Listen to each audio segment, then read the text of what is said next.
Yeah, thank you very much once again for joining us on this panel that in the abstract, which is Stasis in social and gender norms, unpacking the nexus between women's and men's identity in the economy, in the care economy in Uganda.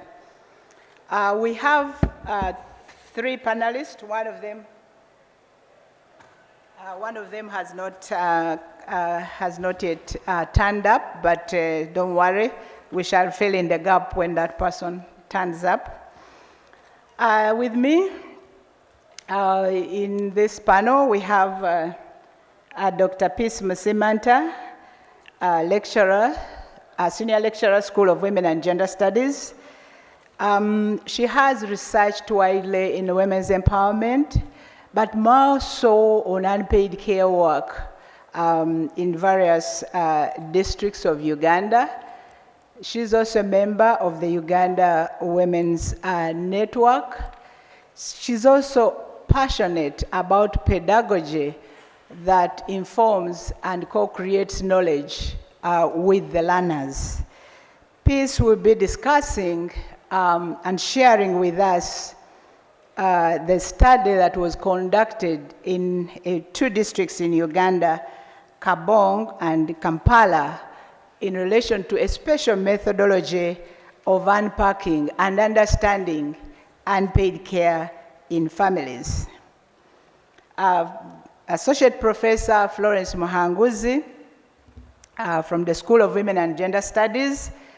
She's co-PI of the, I think that is of the study from promises to action, shifting gender norms and public perceptions about unpaid care work in workplaces and families. She will be sharing with us the findings so far we've had in this study of trying to shift the gender norms that have actually created and persisted and created the status that we are talking about in terms of unpaid care, and link it to women and men's identity. Myself, Professor Grace Bantebia, I'm the PI of this project, and I'll be chairing this panel. This panel is situated and draws a lot from the study that we are doing of promises to actions.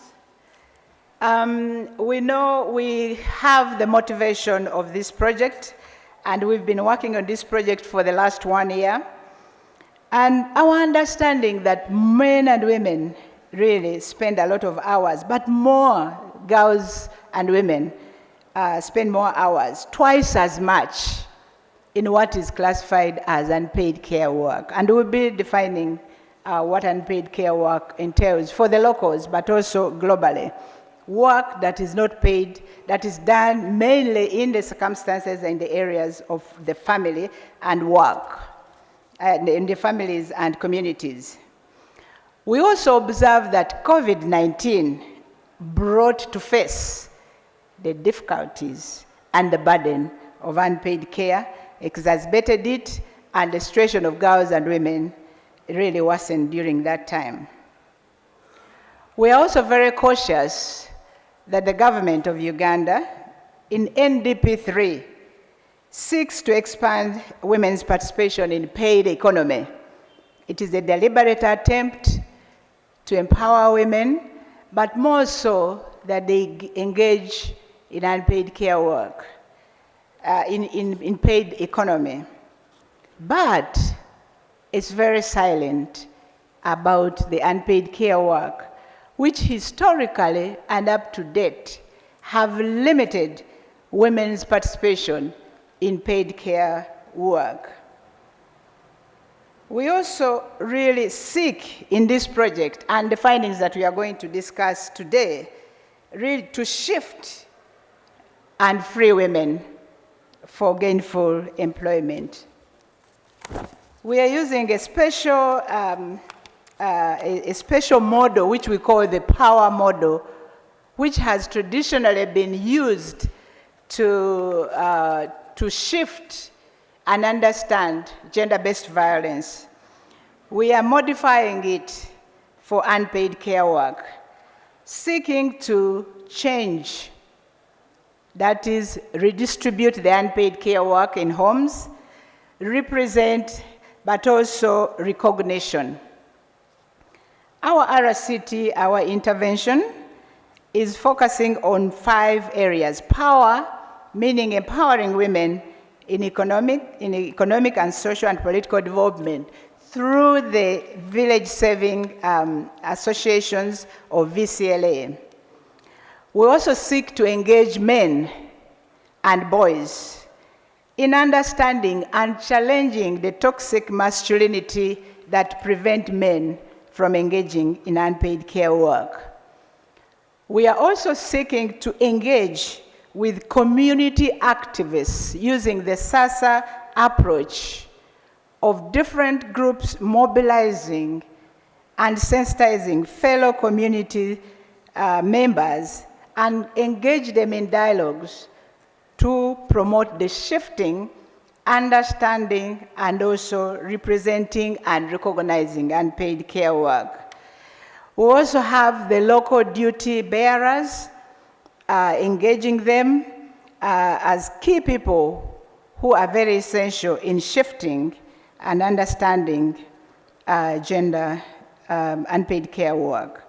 We also seek to reach influential groups at national level, the parliamentarians, the cultural leaders, the religious leaders in the R, in order to change. In other words, we are using an ecosystem approach where all the key players are involved. So we have, I want to share with you the interventions group that we have. We have 3 treatment arms, and in this we are trying to test the model which I have just mentioned up there. And we want to assess which one will be able to deliver our objective of shifting, recognizing, and representing gender norms. So we have treatment 1, which takes the full power, and treatment 2, which takes only the VCLA and the men, and then treatment 3, the local community engagement. We are operating in 4 districts. We are operating in 4 districts of Mbarara and Masindi, Palisa, and Impigi. The core essence of this project is that gender norms and social norms are the key drivers of the persistence of unpaid care work in our communities. Further to that, we also know that with these drivers, they have people we call the gatekeepers.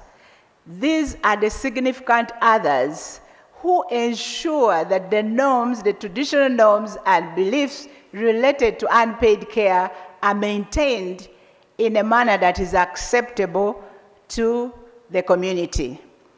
So we have norms that relate how do all other people do, what do they do in terms of unpaid care work. Then we have the injunctive ones, what is expected of me as a woman in terms of unpaid care work. And it is those that lay a foundation for our project in trying to understand how they manifest, how they relate to the definition and understanding of unpaid care work in the respective communities. We're going to share these gender norms and how they relate to unpaid care work, but eventually also defining who a proper woman or a proper man is. With us also, we are going to share a similar study that used a different approach, a different methodology that relate to unpacking and understanding how men and women are positioned. And they used an approach which is called rapid care analysis in other districts in Uganda. We will share what that methodology does. I've shared the power model, but we're also going to share a second model that is trying also to understand and unpack with a key objective of shifting, of redistributing, representing, and recognition of unpaid care with the purpose of relieving enormous labor in this country of women that is tied up in the homes and in the communities. So today in this panel, I'll now stop here and move on to our next presenter, Peace Musimenta, who is going to share with us the rapid care analysis methodology and some of the issues that emerged in terms of women and men's identities and work as it relates to unpaid care. After that, we'll share from Dr. Associate Professor Florence Muhanguzi on the power model and what is coming out in this study. So I want to thank all of you, and Peace, I would like to invite you to share your part of this panel. Thank you very much.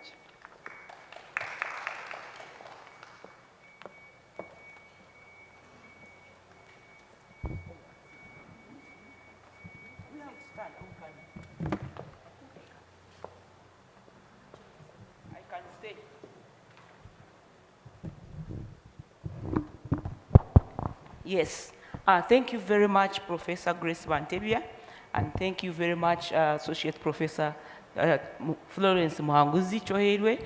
I'm glad to be part of your team. When they asked me to be part of this panel, they requested me to share my experience on a study, which we did. It is a study that was funded by Oxfam, and it was done by School of Women and Gender Studies with the Professor Josephine Aichile as the PI, with myself, Peace Musimenta, and Brenda Bonabana, and we also worked with EPRC to conduct a study which we called rapid care analysis in Uganda, in the 3 selected districts of Kabongo, Kampala, and Kabare. Don't ask me why KK. But it was, I'm presenting my experience on the part of qualitative research, because it was both quantitative and qualitative, and my experience is focusing on the qualitative aspects. The data collection was based on this methodology, and this methodology is tested, and it has exercises, 8 exercises. And in each exercise, you are requested, or you are required to identify, each exercise has an objective, and I am not going to look at all the exercises because there are 8, but I basically focused on the 4th exercise, which is identifying and discussing the social norms and how they impact on patterns of care work. As an overview, when we went into these districts, we were requiring the communities to identify for us the type of care work they do, how they do it, also the problematic, the most difficult care work activities. And interestingly, most of the problematic care work activities were associated with women, which is very challenging, because even men were saying those activities which are problematic are called women's work. So basically you can see how that kind of work identifies you as a woman or a man. In terms of content, we really focused on recognizing care work and its patterns, identifying the social norms, underlying these patterns, acknowledging the most problematic care activities, among others. And so looking at the fourth exercise, which I am focusing on, to identify and discuss social norms and how they impact on patterns of care work, we found several comments from the participants expressing themselves on why they cannot change their perspectives in terms of what they do and what they are expected to do. There is one particular comment in Kabare where they say that omukazi w'omutima nayombeka maka. That's a woman who is responsible is the one who builds her home. And in building her home, they were focusing on all the work that is required, including reproductive work, the social reproduction, which includes cooking, and cooking is not cooking, but it involves all those details of looking for food, collecting firewood, for cooking itself, everything around cooking. So this kind of proverb or saying makes it very difficult for the change of these activities, why we are focusing on the status. And there were other proverbs which also had insinuations of why men cannot really participate in cooking and helping their wives. We got one in Karamoja, in Kabong, where they said a man who goes to the kitchen is called Loromot. And Loromot in their language meant greedy, a greedy man who counts meat, who is always in the kitchen. So such kind of norms stop men who would have wanted to participate and share in the care work from there. So you cannot allow to be called a Loromot, because they are saying you are always concerned with the work in the kitchen. There was another proverb they shared on Derangir Taboth, which means both men and women who want to eat but do not want to work. And it means one who does not want to work and wastes a lot of energy. So they show that for a lazy person, a lazy man or woman, is not acceptable in the community. And they also said in Karamoja, which was interesting, that a Maikanabe, it is better for a woman to be active than a man. In other words, it is acceptable for a woman, for a man to be inactive and spend time on the bars or in the streets than a woman. So this puts the woman at home, keeps her in that work, and she cannot move out of the home, but she has to do all the activities. And so this kind of makes the man acceptable if he is lazy compared to a woman. And in Kabare and in Kampala, there were other norms that really push men outside the kitchen and make the women suffer more in the unpaid care work. Unpaid care work is not bad, but when it is not shared, it infringes on the rights of women and girls, or if it is men who are pushed into it, and it stops. They miss out on opportunities, economic opportunities. In terms of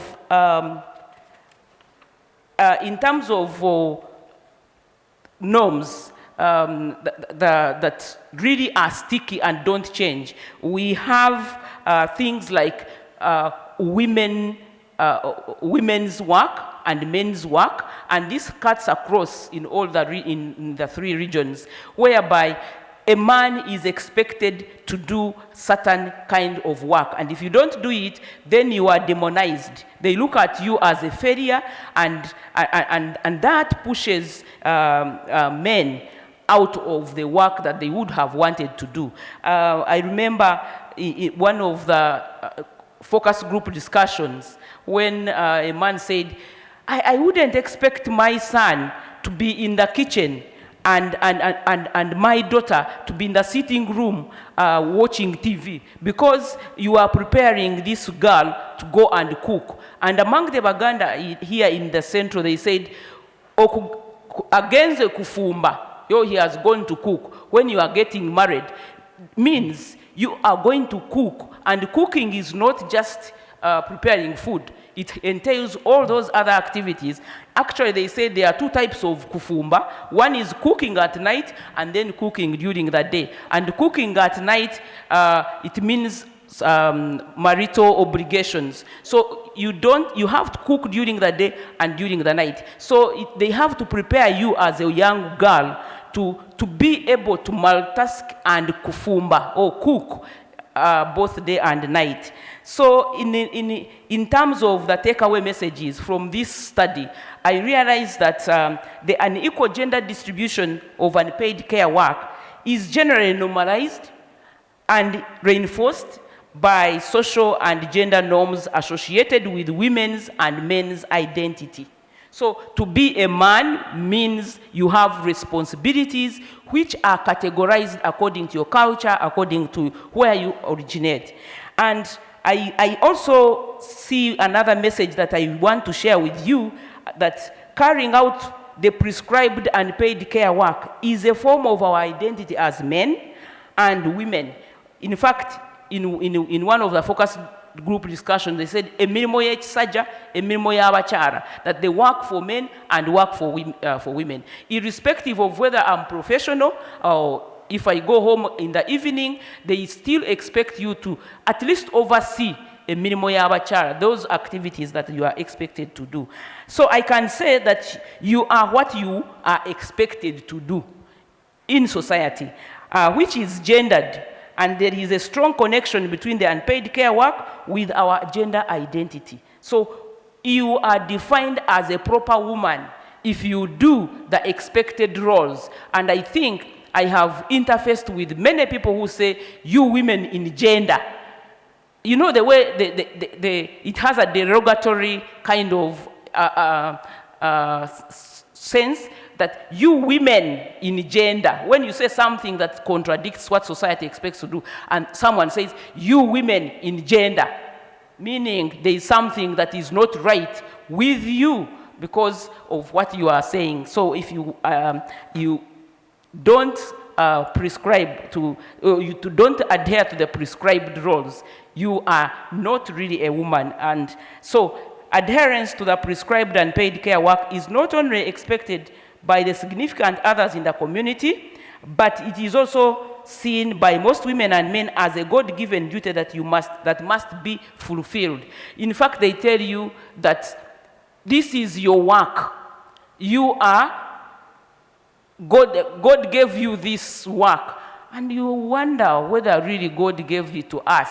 Because for us who are religious as Christians, we know what God said and the work that he gave us. But they will tell you this is, as long as the work is continuous and heavy, it is God-given. Lastly, deviation from the norm for both men and women comes with demonization. When you deviate from what you are expected to do, there is a lot of scorn. They isolate you, they call you names, they actually abuse you outrightly, and they give you labels which are associated with witchcraft and all sorts of demonization. In fact, when a woman is helping in the kitchen, they will say, "Bamuloga ne bamulekera gasale kubo." That's one in the focus group discussion, that this man has been bewitched, that he only has that sense of crossing the road, but otherwise he's no longer a man. So you are not identified as a man if you deviate from the prescribed roles. So that makes it very difficult for men who are willing to participate in these activities, even to take care of the children, because of what the society will come up with, the names, the labels, and the direct abuses. Thank you very much. Thank you very much, Peace. And I rarely hear someone say, you men in literature, you men in political science, but for gender, they will always start with women. And now you know where it is coming from.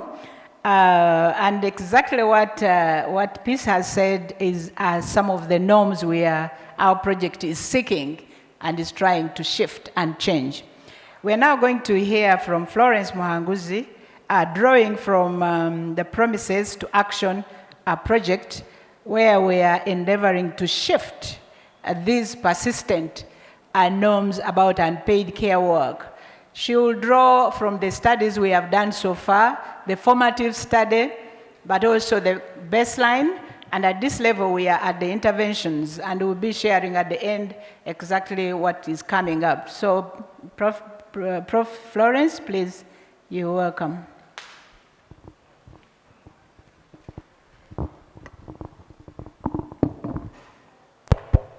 Thank you. Thank you very much, Professor Bantebia. Thank you, our distinguished participants, for coming to listen to us. You know, when you talk about unpaid care work, it is a cultural. It is cultural, and usually needs to be contextualized.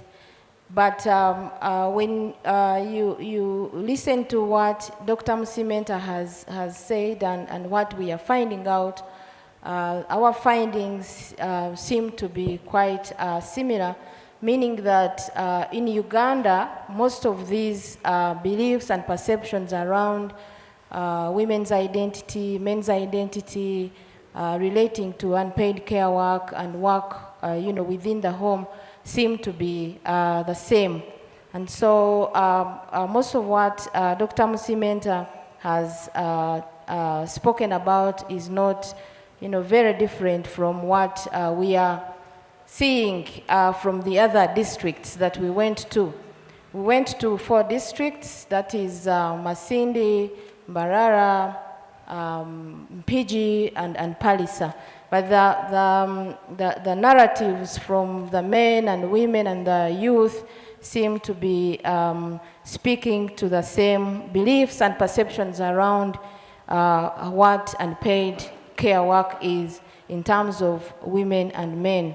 We find that unpaid care work is inherently a gendered phenomenon, where in most cases the majority of the uncompensated, unrecognized, undervalued work is carried out by women and men. And this is a global experience when you read about this concept of unpaid care work. And in most parts of Uganda, especially the rural areas, the distribution is severe. As Dr. Musimenta has said, women cook during the day, but they have to cook during the night, the kind of cooking you know, they have to perform. We were talking with the men, and the men were saying they actually also accepted that women are overworked, and most of them, they said they have to work 24 hours. So the distribution remains unequal, and particularly where there are no quality and accessible services that would help to relieve the women of some of the work. And so the women and girls shoulder the burden of unpaid care work, where the working age women are not available, are out to work like us when we are around, and now it is during the holidays. Households often turn to children, particularly girls, to fill up that role. Unpaid care work as a gendered phenomenon, the prescribed roles dictate the distribution of work in the households and in the wider community and the workplace. And within the general reproductive gender roles, women as child bearers are primarily responsible for the caregiving, which Dr. Musimenta talked about, the cooking, the cleaning, all that, you know, rotates around caring within the home is given to the women, collecting firewood and others, which, you know, creates a heavy burden on the work. And what is making this much more, you know, difficult is that these care responsibilities are taken as an obligation. And therefore, if it is an obligation in terms of the well-being of the family, it should therefore not attract any remuneration or any payment. And you know, they kept asking us, if you're talking about this work being unpaid, whom do you expect to pay for this work? This is your role, this is your responsibility in a home. So who is going to pay for it? You do this work wholeheartedly. So how do you expect for this work to be paid? And so those perceptions ideally create stasis in terms of shifting the norms. And there was another a belief around women described as foundations. A woman as a foundation of a home, as a door of a home, representing a strong family, which also Dr. Msimenta talked about, that, you know, homes where you don't find a woman, they are most, you know, there is confusion, there is a lot of confusion, and where you find that, you know, children are not disciplined, it means the woman is a bad parent, is a bad leader in that home, is not responsible. So any home where you go and you find confusion, it means that woman is not, you know, doing what is expected of her. And so you find that in most cases, despite the fact that women are seen as foundational in a home, their foundational nature of their roles is in most cases invisible. And so that's why we are saying this care work needs to be recognized, needs to be appreciated, needs to be given, you know, some sort of representation so that it goes with what it is known or believed to be. Yeah, as a family obligation, again,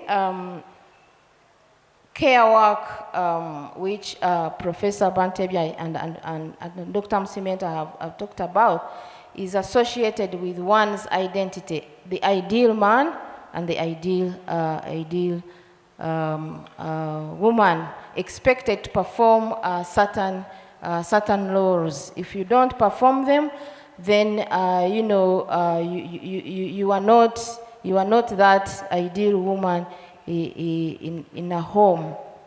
And we find that culture is important, but also religion.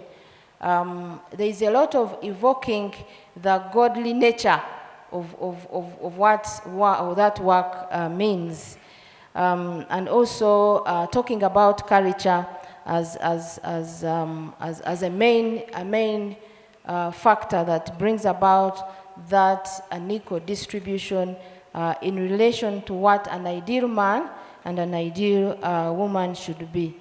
And these expectations are normalized,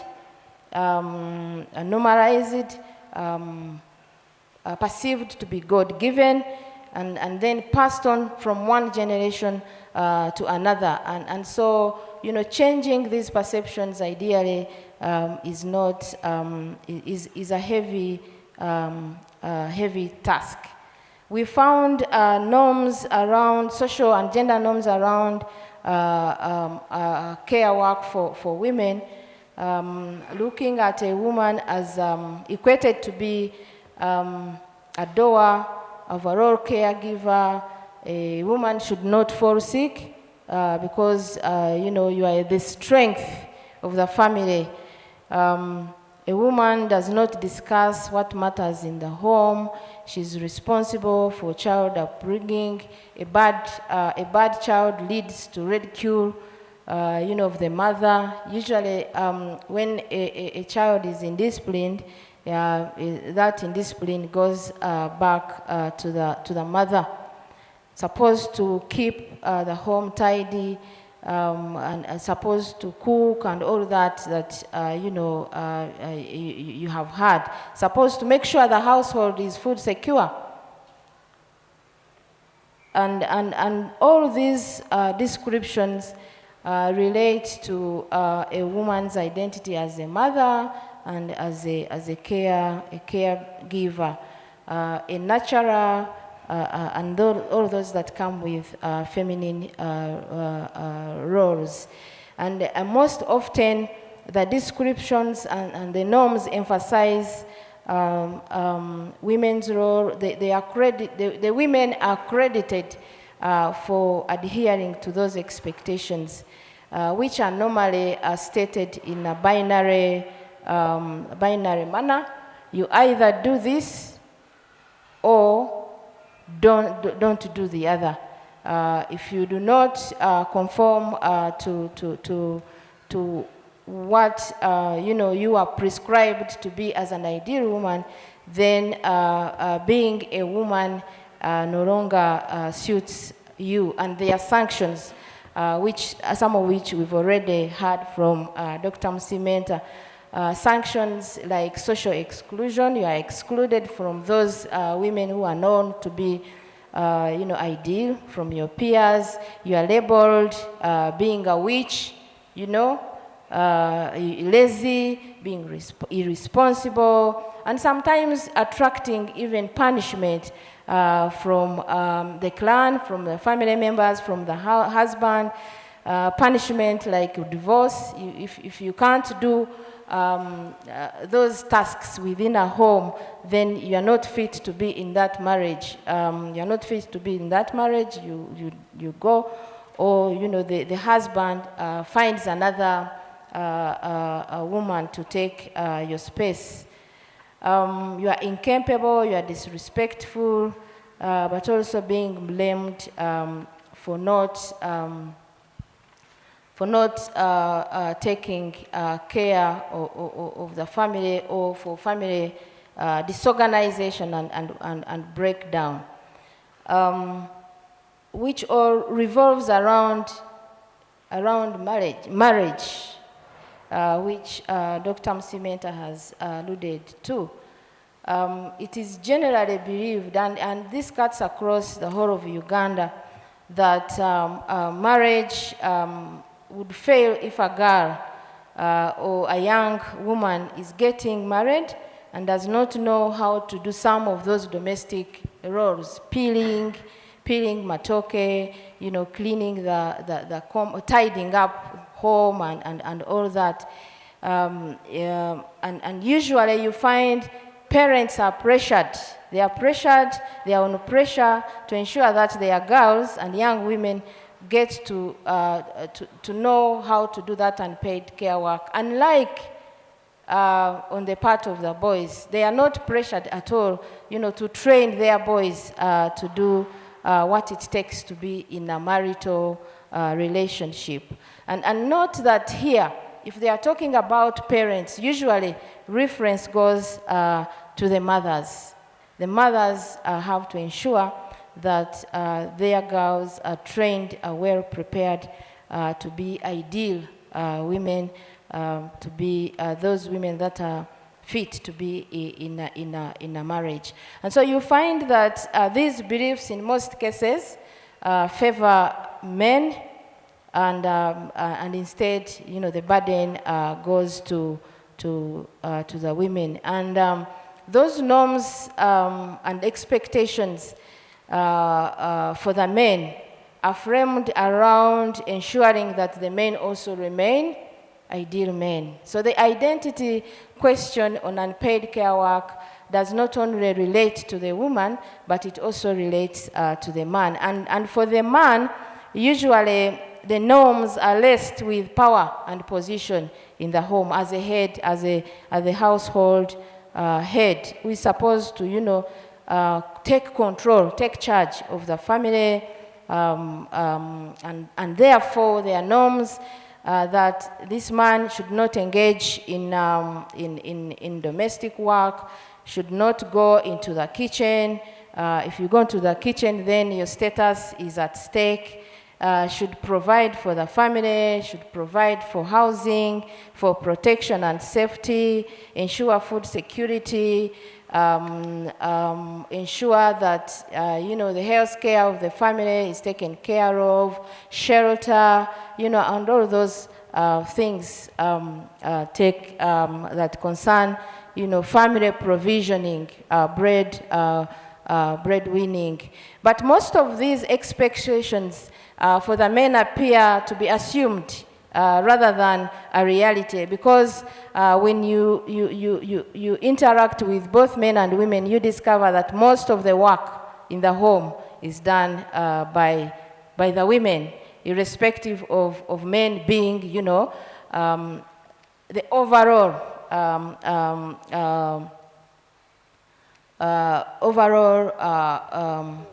heads of the household. Of course, there are sanctions if the men do not adhere, sanctions relating to stigma, social exclusion, negative labeling, loss of respect, and all that.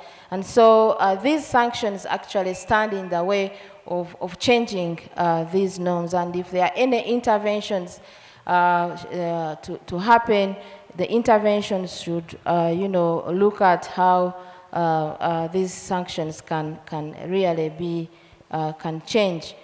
The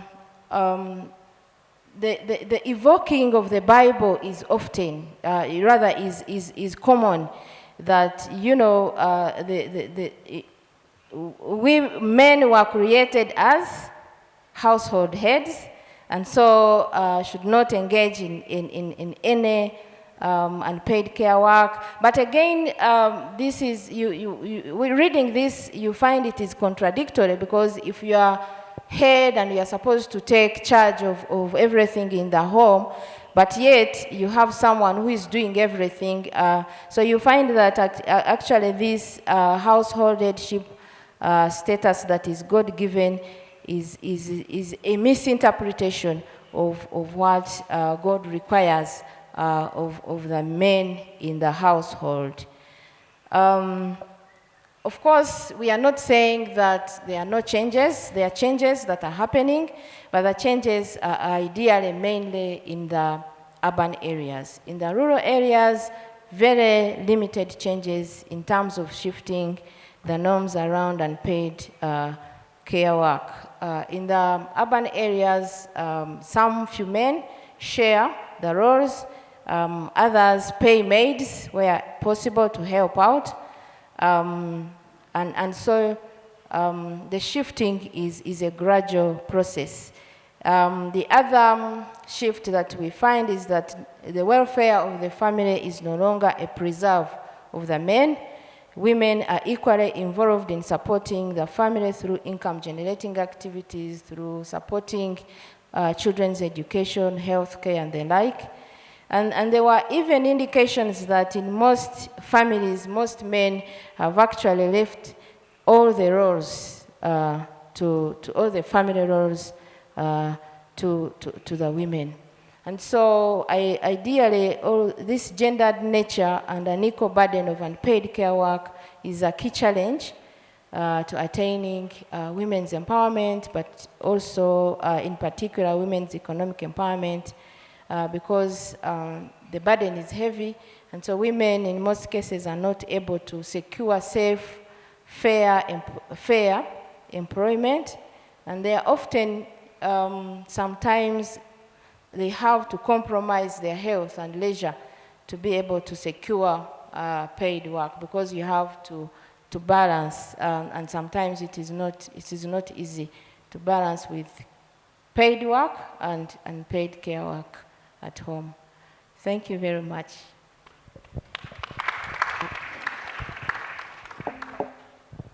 Yeah, thank you so much, Florence and Peace. I'll just, is it on? Yeah, I would like to just highlight a few issues so that we can open up for discussion. This is a very interesting debate. The key issue that we are observing right now, and yesterday we were in one of the panels, we were discussing the backlash about gender, about women now occupying many positions, many girls in schools, and the question of the boy child. and the place of women. So there's a panic in society right now that there's a big change and a shift, and core to the shift is unpaid care work. That women have moved out of the home, they are no longer doing the work that you're supposed to do. So there is panic everywhere, including the religious leaders, the archbishop, and so on, all saying, well, where are the men? Where are the women? The men have become powerless. And it's so rooted on unpaid care work that the women are no longer taking care of the children and the family, and that the men's work has been taken over by the men. So the women now, you're saying it's not even triple burden, quadruple, I think, burden, because of exactly what we find in the study, that even the responsibilities that were preserved for men have been taken over by the women. So we are operating this project at a time when there is panic everywhere, that women have taken over. The girls are very many in schools, and the boy child has become central because of the foundational nature of unpaid care work to women's and men's identity. So that is very, very core. And also, unpaid care work inadvertently defines a lot of masculinity and femininity, as we are finding. And it is culturally deep-rooted. They make reference, for us the Banyoro, among us the Banyoro, a woman. When they look at me as Professor Bantebe, they first see a woman before they see a professor. And I remember in the field, they say, but you professor, but you Grace now, professor, you have another identity, even if they don't call you a woman. But look, they still first say women. And you heard what Peace said. Those women in women's studies, not those women, not those professors in women's studies. So shifting becomes very complex. But in our project, we are very hopeful. We are unpacking the essence of unpaid care in defining men and women. The intervention of engaging men, in the very first days, the men went home and tried out to help their wives. Some of their wives rioted. They almost lost their marriages. But thank God we had other interventions that support those kinds of changes and shift, because they can't be rapid. They are reference groups. And so we are building communities to provide an alternative that it is okay to do certain work. And the activists go around in the communities showing different versions and engaging, allowing people to discuss. But in the past, women never used to pay fees. Now they are paying. And that is the one who was defining men. But now it has shifted. Many women are paying that. So communities are engaging. And honestly, we are very hopeful that in these communities where we are working, we are going to have a change. But also, as you discuss and question, the issue of panic is actually false. Men still occupy the biggest number of positions. Even when you analyze, even in the university, I know these days they say more women are graduating. But you must look beyond the iceberg and say, who exactly, where are they graduating, in which area? And you're going to find that the majority are in the humanities and social sciences. Engineering, medical, and so on, they are still a preserve of a certain group of people. So there shouldn't be any panic. And actually yesterday in our discussions, that this backlash is based on false assumptions. They see a few women in women's studies, and I think Makerere now is full of women. So they see in one class of Buganda Road more girls and so on. Of course, there are some statistics, girls are coming up because of the interventions. And we are also very cautious of what is going on in the men's side. But I think it is a point for us to change. And for us women, we are about to start the Nyangire movement, because the falsehood that women have made it, we haven't. So unpaid care work is one arena that we need to discuss, because it defines most men and women. It's the first identity. Even as I stand here, I'm sure there is a question, where are the men? We have men on this project. Unfortunately, one of them, the same panel, is in another panel, and others are all, right now we have a field exercise, But still, someone will ask, why, how come you're only women talking about unpaid care work? Please don't ask that one. There are very many on this project, very many men on this project, but we really want to get your questions, and they will help us further to understand this project, but also to engage with this subject that prayer has been ignored, is not even recognized in the policies, no one talks about it, it is assumed normal.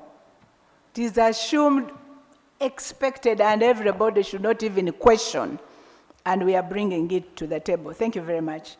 So I think this time we are going to have questions and comments from the audience. I know our time.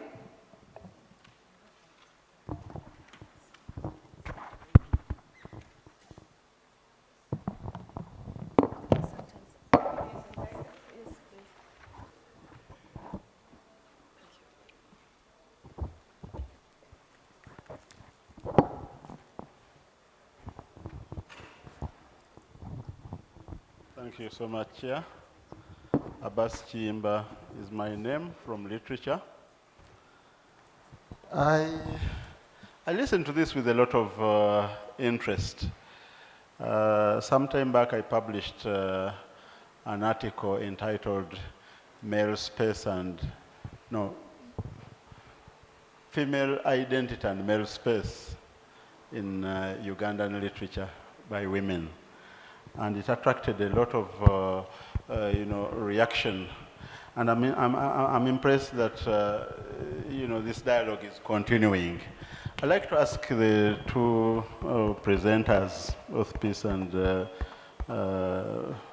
Madam. I'm more familiar with Peace, unfortunately. Florence, yes. The backlash that Professor Bantebia is talking about is really about, partly about the fear of loss of power on the side of men, but also partly because of fear of the unknown. There's been a certain stability, social stability riding on the backs of women, and when these changes, the envisaged changes happen, we all seem to be moving into the unknown, and we don't know what is going to happen next. So I'd like you both to address this question. What exactly would you like to see change, and at what pace? Let me put some examples to my question. Would you like the care work to be remunerated, or would you like it to be shared? Would you like men to pay house girls, or do you want them to participate in this work? Secondly, there are some privileges that women enjoy in the current social system. It is assumed that it's the man's duty to protect the woman. If something frightening happens outside at night, the one expected to open the door and check on things is the man. Now, would you like this to change as well, so that the woman can also go outside and confront the problem, or do you want no change in that area? Peace has talked about working at night and working during the day. What changes would you like to see in this area? Would you like us to stop working at night, or stop working in the day? In other words, what exactly do we want to see happening? What do we want to see change, and at what pace? Thank you.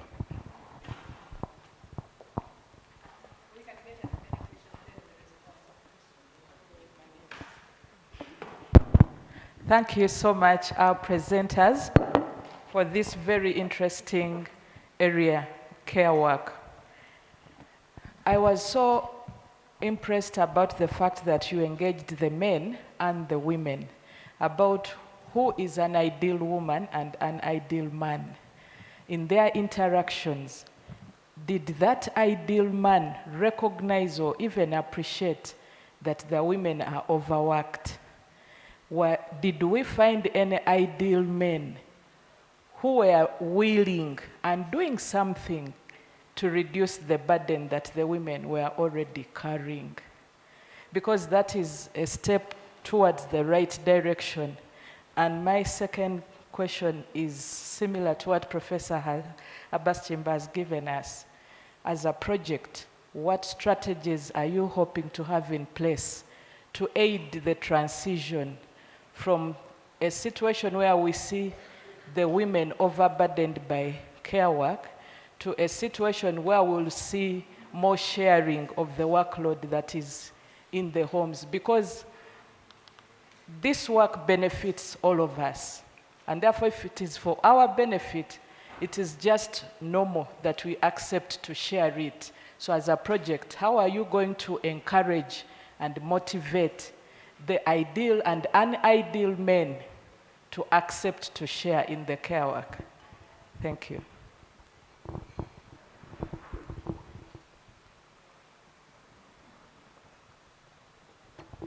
Okay, thank you very much. My question goes to Dr. Peace. I do not mean to discredit the Bible, but the Bible was written, I think, 2,000 years ago, and I also believe that cultures can change. And if we are to depend on the policies that were written in the past, the world is changing, and it is up to us to move with the change and to see how we can live within this change to build peaceful families.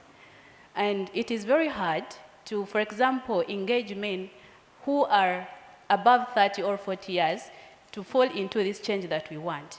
But my question is, how do you think we can engage the younger generation so that we can create the peaceful families that we want? Okay, thank you. My name is Kindi Fred from the School of Women and Gender Studies. Other comments I wanted to make have already been made, but I'll ask only one question, and this goes to Dr. Peace Msimenta. I was very attentive when you started the presentation, and you, either 3 times or 4 times, you said that this unpaid care work is problematic. And I was wondering, why did you call it problematic? Yet, for me, I see it as not being problematic because this unpaid care work is responsible for most people, especially men, for their psychosocial stability at workplaces and their welfare. Because, for example, if I leave home and maybe there is a problem, there is no one out there, I'm not going to be stable here. I'll be somehow unstable. I'm wondering what's happening, who is taking care of this and this. So my question is, why did you call it problematic? Or maybe I misunderstood what you meant by problematic. Thank you.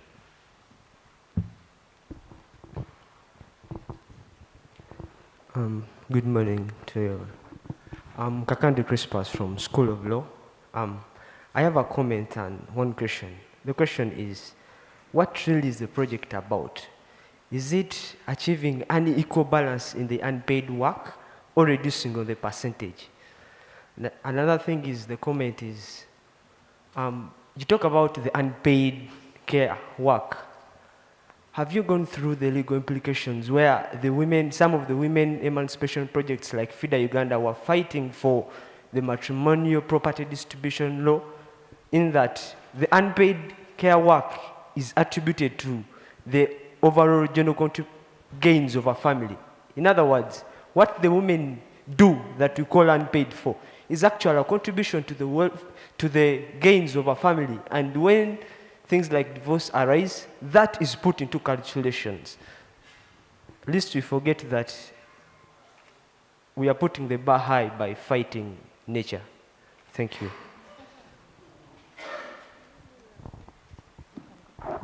Thank you. My name is Basemira Nesta.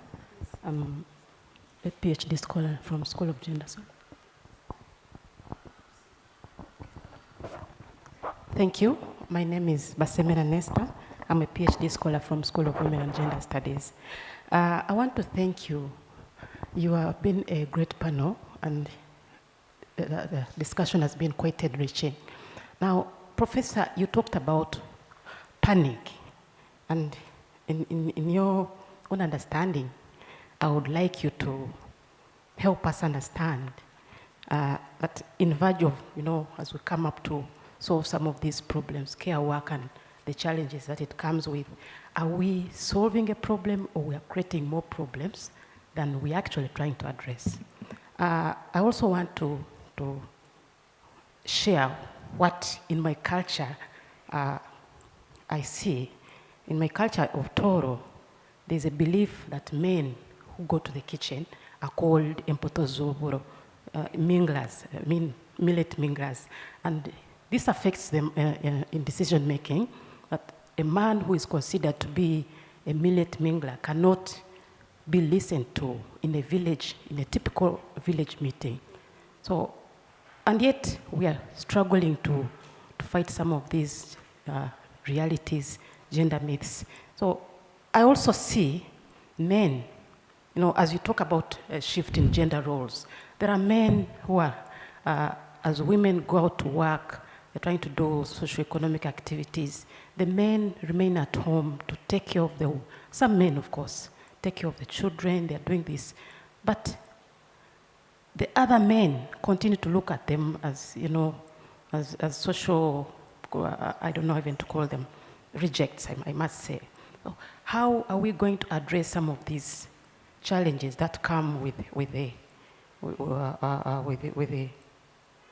some of these issues as we try to run away from a shift in gender roles? We are creating another problem. I don't know how you're going to guide us to ensure that some of these problems are sorted. We are trying to solve one problem, but in verge of sorting it, you create another one. And it comes with that panic which Professor Bantebe is trying to talk about. I know of men. Am I taking too much of your time? Okay. Okay, thank you.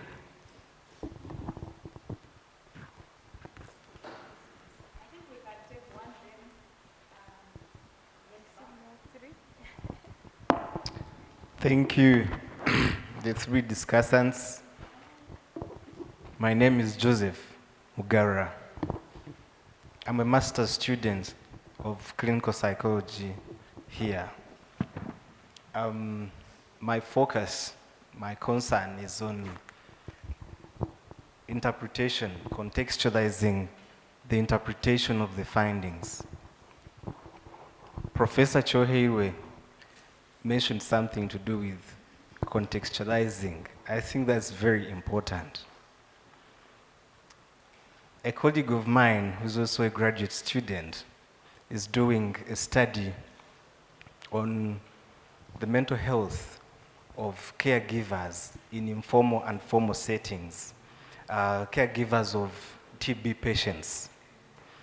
I have helped that colleague in literature review and related research work, and I have found that literature says that caregiving work is disproportionately provided by females.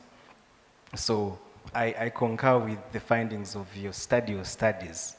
But for Uganda, I think contextualizing the interpretation of the findings is really important. And I'm going to give an example about myself, but it's hypothetical.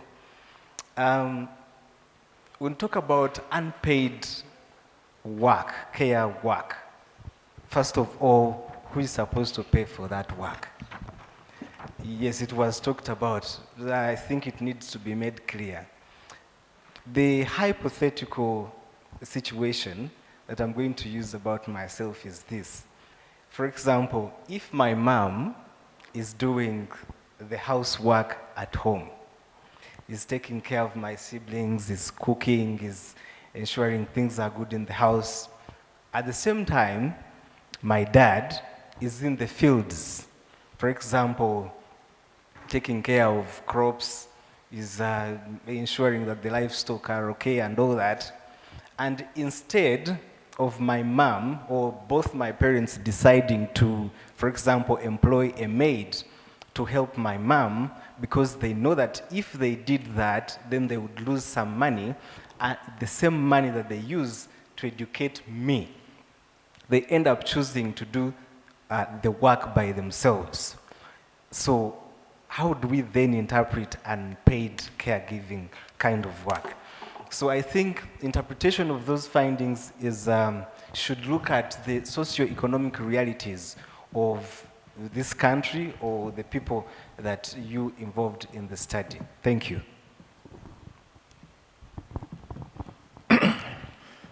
I am called Eric Jemba. I am a PhD student from School of Liberal and Performing Arts.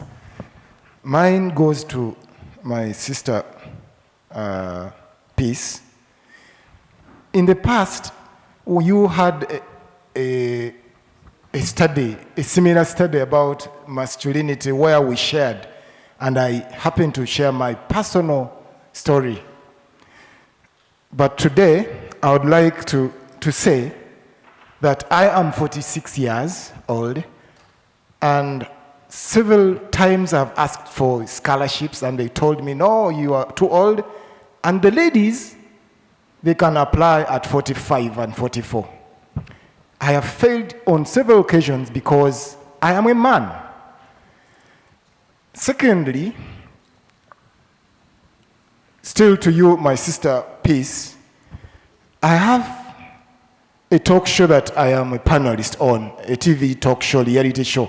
And there are men who are, women who are fond of every single year they want to produce a kid. And the man in that house is against that. And this woman produces a kid because that is where her sexuality is.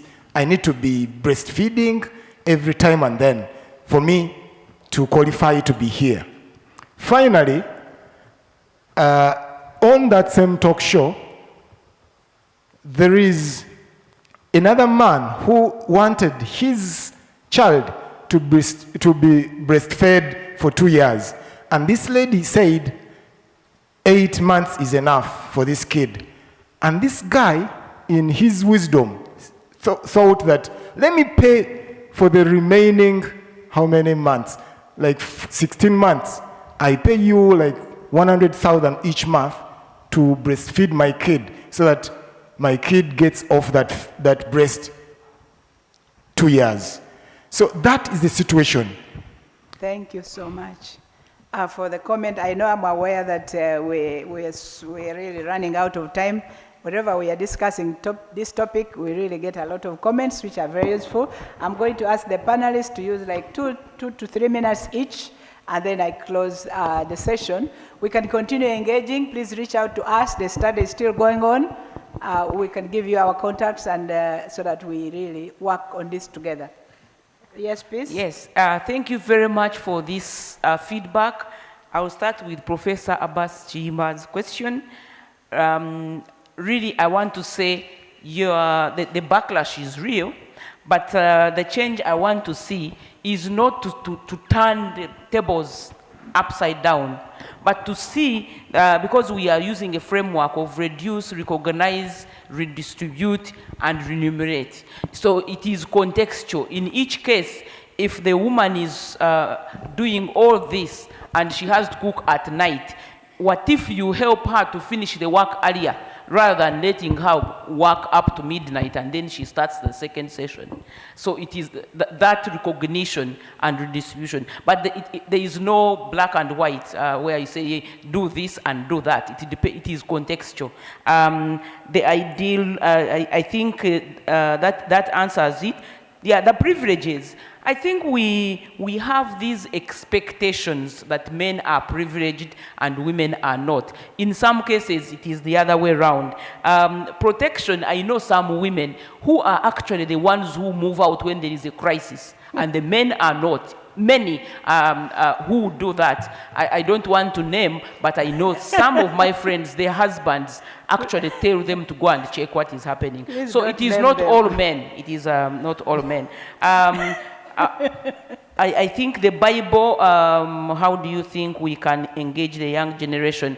It is something that we cannot say we are going to change because gender socialization has been going on. So we need to start now, and it is you and I who can start this conversation and help our young people to grow up knowing that your manhood does not change in size if you do the work that people have stereotyped for women. Thank you, Peace. Let's the have- last one on problematic activities, sorry. Okay. Because Fred was asking why I called it problematic. In the methodology, we're asking what are the main, most problematic care activities. And the men were the ones giving and saying, producing a child is problematic, cooking. So it is not that the care work is problematic, but we wanted them to identify the most problematic.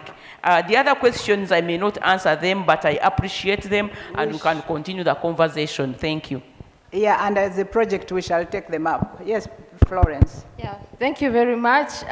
Professor Abbas, Peace has talked about recognition, but also we want to see representation of unpaid care work in policies, in programs, and putting in place facilities and services that can help, lessen the burden of work on women and allow them to move out and do more productive activities.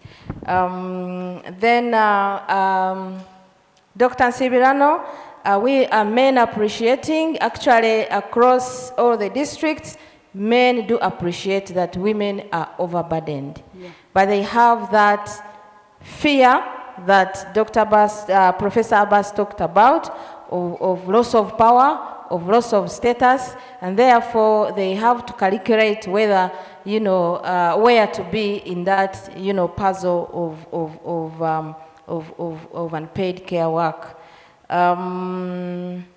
How are we going to deal with it, encouraging men?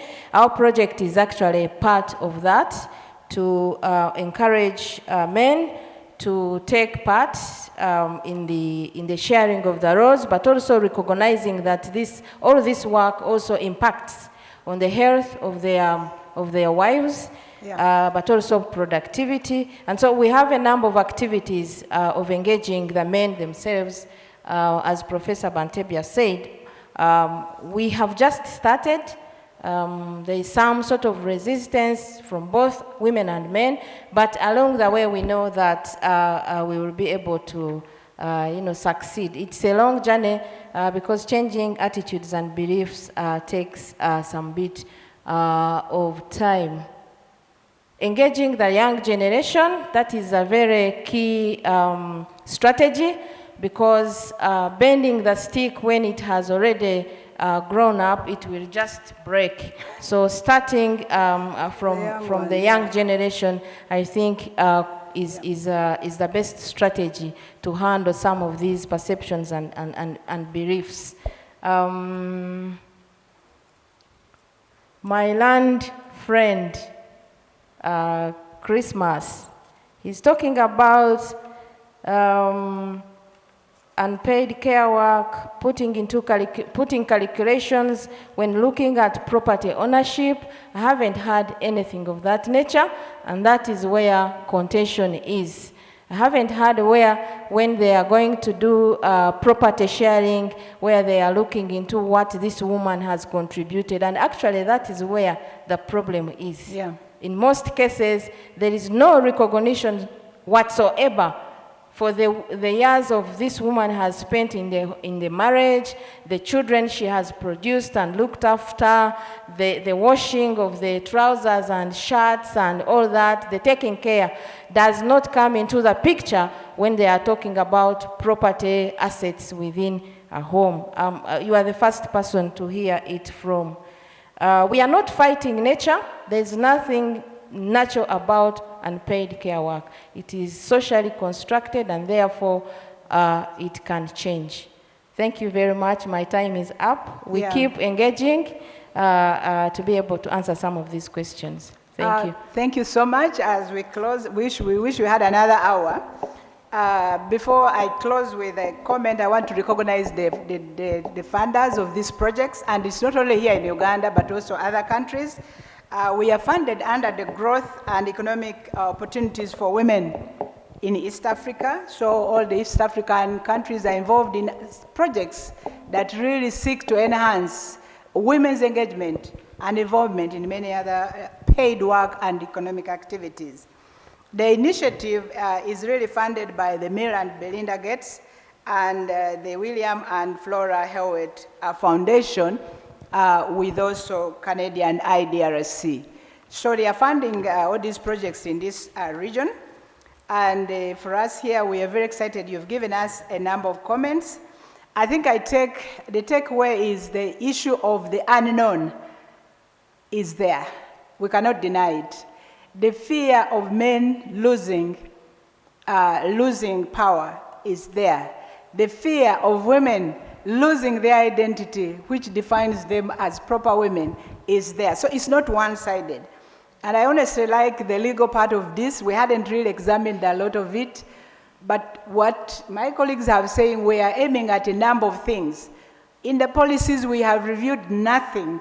So we want the government to realize that this is an essential work, which Fred has referred to helping the men to settle in the offices. We want also the women to settle in the offices. When they know there is water very close to them, when they know they have modern machines of cooking, the improved stoves, when they know that the men can support them, when the need arises in this redistributing, that really putting a kettle on the stove is not manly, no. It's just nature that we need to take tea, that the man and woman can do that. Taking care of children, and we are very super excited because these changes are beginning to happen. Slow by slow, and I want to say the younger people are actually at the forefront of demystifying this unpaid care work. What are we looking forward? What do we really want to change? We want to change the perceptions of unpaid care work, of this work that's normally done routine at home, that it is only women's work. We want to call it family work, that all of us, we engage in it. Yeah, that the policy, and government, and plan. How can they reduce the walking distances, the electricity, the improved stoves? You don't hear about them because unpaid care is normalized around women who provide labor there and it's not budgeted for. Represented, people know that it is value. Now, Fred is saying here that it keeps men, well in the offices. No one even ever hears that. But many men would like to engage in this, and they are deprived by the social norms that describe the men who mingle millet. I come from Hoima, and I used to believe that until I saw men at funerals and other parties mingling men. And I looked at them and I saw, in Bunyoro they said that those men don't perform well. But then I saw they had families. So that was demystified in that way. So in a way, the discussion continues. Please contact us, Women and Gender Studies. Reach us out. We would like to really keep in touch with you. It's such a big debate. It's a global, national, and also localized debate. So we are together in this. Thank you very much for being with us. And the questions, we are super excited. We are going to reflect on them and how we deal with them in the project. We will look forward to disseminating the final one in 2 years' time after our intervention, and we believe that we are going to report shifts have taken place, that changes are taking place within Uganda, that Fred, before he leaves home, he bathes the baby, that Professor here, that all the sons and so on are not fearing the unknown, that they know that power can be there even when you do the care work. Thank you so much.